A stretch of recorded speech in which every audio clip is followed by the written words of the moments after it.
ఈ క్యారెక్టర్ ఎవరబ్బా అని కన్‌ఫ్యూజ్ అవ్వకండి. రావణాసురుడు అక్కడి నుంచి వెళ్ళిపోయి ఆ భిక్షము తీసుకునే వ్యక్తి రూపంలో వచ్చేసి సీతమ్మ వారిని అడిగితే సీతమ్మ వారు చూసారా లక్ష్మణ రేఖ దాటి ముందుకొచ్చేసరికి కొంగు పట్టుకొని లాక్కెళ్ళిపోతున్నారు.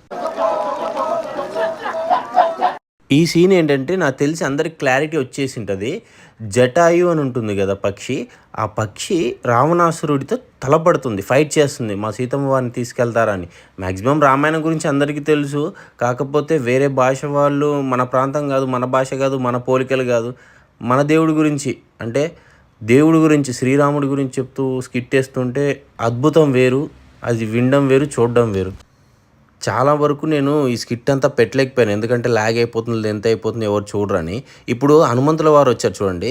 సాక్షాత్ శ్రీరాముడు హనుమంతుల వారికి చెప్తున్నారనమాట సీతమ్మ గారి దగ్గరికెళ్ళి చూసి రమ్మని.